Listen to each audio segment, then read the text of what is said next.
দিচ্ছি আমি তোমাদেরকে, সেটা হলো কি আমাদের প্রয়োজনীয় যে দোয়া দরজগুলো লাগে সেগুলো আজকে আমরা এখানে শিখবো বা পড়াবো।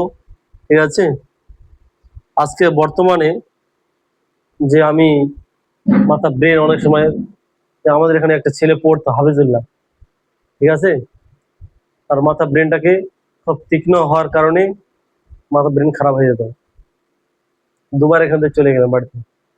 এটা তোমাদেরকেও বলেছি, যখন মাথা ব্রেনকে তীক্ষ্ণ না হয় সেই রাস্তা নেওয়ার চেষ্টা করো, তীক্ষ্ণ যেন হয়, তীক্ষ্ণ না নেওয়া নয়।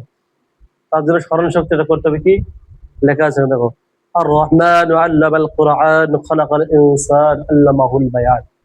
ঠিক আছে, এটা পড়লে আল্লাহ পাক সুবহানাহু মাথা ব্রেনটাকে কি করে, তীক্ষ্ণ করে দেয়।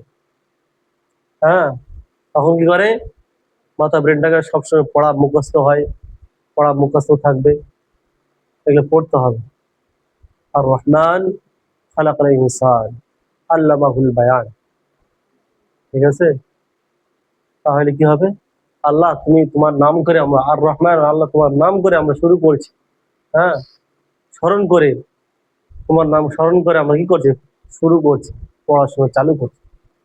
তখনই আমার সেই পড়াটা মাথার মধ্যে বসবে। ঠিক আছে, আমরা এই পড়তে হয় চল বইস নিয়ে বসি, এরকম না। ঠিক আছে, আদব, যে কোনো যে একটা আদব আছে, সেই আদব সাথে পড়লে অবশ্যই পড়া হবে। বুঝতে পারলাম না, পারলাম না।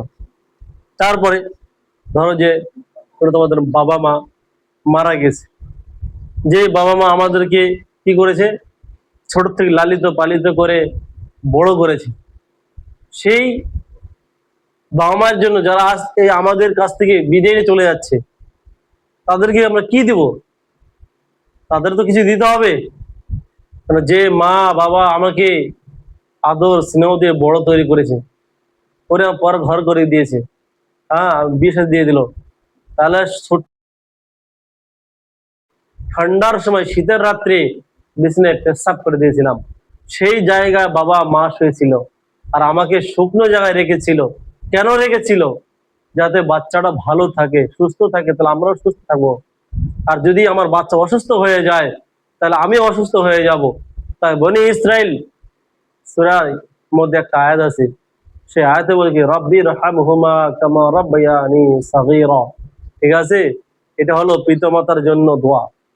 বুঝতে পারলে, তা আমরা সেই সূরাটি পড়বো, বনি ইসরাইলের আয়াতটা তুলে দিলাম, তোমরা সেই দোয়াটি পড়বে। কার জন্য বললাম, কার জন্য, মা বাবার জন্য, পিতা মাতার জন্য। বুঝতে পারলাম না, বুঝতে পারলাম না, এখানেও লেখা আছে ওইটা দেখো, পিতা মাতার নাজাতের দোয়া, পিতা মাতার নাজাতের দোয়া।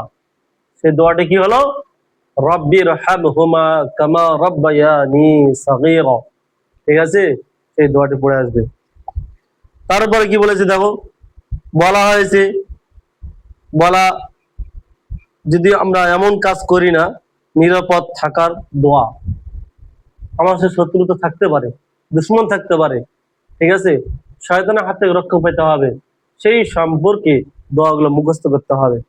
সেই দোয়াটি হলো কি, সুবহানাল্লাহ ওয়া বিহামদিহি ওয়ালা হাওলা ওয়ালা কুওয়াতা ইল্লা বিল্লাহিল আলিয়্যিল আযীম।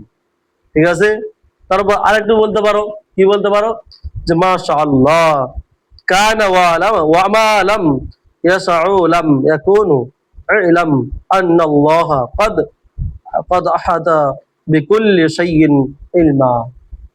ঠিক আছে, এটাও পড়তে পারো। আজ না ওটাই পড়বো অতটুকু তাও হয়ে যাবে। ঠিক আছে, তারপর দেখো কি বলেছে, অনেকে আমরা বাড়িতে কি করি, খাওয়া দাওয়া করি কিনা, তো খাওয়া দাওয়ারও দোয়া আছে। কি আছে, তুমি তোমার বান্ধবীকে দাওয়াত করলে, দাওয়াত করার সময় সেই খাওয়া দাওয়া করবে, খাওয়া দাওয়া উঠিয়ে সেই বান্ধবীর বাড়িতে, তখন সেই দোয়াটা আছে। দোয়াটা কি বলতে হয়, কারো বাড়িতে দাওয়াত খেলে, নিমন্ত্রণ খেলে, তখন একটা দোয়া পড়তে হয়, আল্লাহুম্মা বারিক লানা ফি, নাকি দেওয়া আছে দাও, আলহামদুলিল্লাহিল্লাযী আত'আমানা ওয়া সাকানা ওয়া জাআলনা মুসলিমিন। ঠিক আছে, আল্লাহুম্মা আতিমান আতিমান ওয়া সাকিমান ওয়া সাকানি ওয়া জাআলনি মিনাল মুসলিমিন। ঠিক আছে, বই দেখি না আমি। ঠিক আছে, শুরুটা একটু মানে হারিয়ে গেছিল, অন্য লাইনে চলে এসছো। ঠিক আছে, কি হলাম? আলহামদুলিল্লাহিল্লাযী আত'আমানা ওয়া সাকানা ওয়া জাআলনা মিনাল মুসলিমিন। ঠিক আছে, আল্লাহুম্মা আতিম্মানি ওয়া সাকিমান ওয়া সাকানি ওয়া জাআলনি মিনাল মুসলিমিন। দেখো ওটাই দেওয়া আছে, দেখো আলহামদুলিল্লাহিল্লাযী আত'আমানা ওয়া সাকানা ওয়া জাআলনা মিনাল মুসলিমিন। ঠিক আছে, তারপরে কি বলেছে? পঠন পাঠন সহজ হওয়ার দোয়া। পঠন পাঠন মানে কি? পাঠ্য, এই বইটা পাঠ্য বইটা পড়ার জন্য, সহজ করার জন্য কি বলেছে?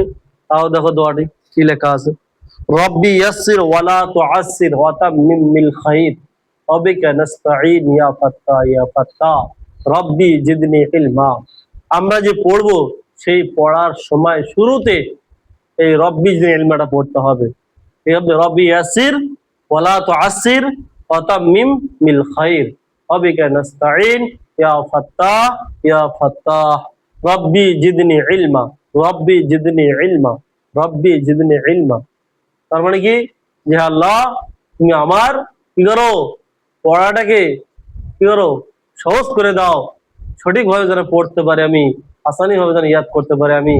আল্লাহ তোমার হুকুম নিয়ে, তোমার নাম নিয়ে শুরু করলাম। ঠিক আছে, কি বললাম? তোমার নাম নিয়ে আমি শুরু করলাম। ঠিক আছে, এইভাবে আমাদেরকে পড়তে হবে। ঠিক আছে, দেখো রব্বি ইয়াসসির ওয়ালা তুআসসির ওয়া তাম্মিম বিল খাইর ওয়া বিকা নাস্তাঈন ইয়া ফাত্তা ইয়া ফাত্তা রব্বি জিদনি ইলমা।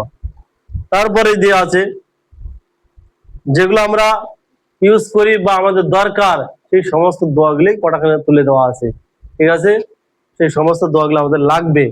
যেরকম পেশাব বা পায়খানার সময় এই দোয়া পাঠ করতে হয়। কোন দোয়া? সেটা আমরা বাথরুমে যখন ঢুকবো বা বাথরুম থেকে বের হবো, সেই সমস্ত দোয়াগুলো আছে। সেই দোয়াটি হলো কি? দেখো, আল্লাহুম্মা ইন্নী আউযু বিকা মিনাল খুবুসি ওয়াল খাবাইস। কি হলো? আল্লাহুম্মা ইন্নী আউযু বিকা মিনাল খুবুসি ওয়াল খাবাইস। এইবার যখন বের হয়ে আসবো তখন কি পড়তে হবে? গুফরানাকা, গুফরানাকা। তাহলে বড় দোয়া পড়ো, গুফরানাকা আলহামদুলিল্লাহিল্লাযী আযহাবা আনিল আযা ওয়া আফানি। ঠিক আছে, এতটুক দোয়া সকলকে মুখস্থ করতে হবে। ঠিক আছে, এই সমস্ত দোয়া থাকলো। ঠিক আছে, আসসালামু আলাইকুম ওয়া রাহমাতুল্লাহ।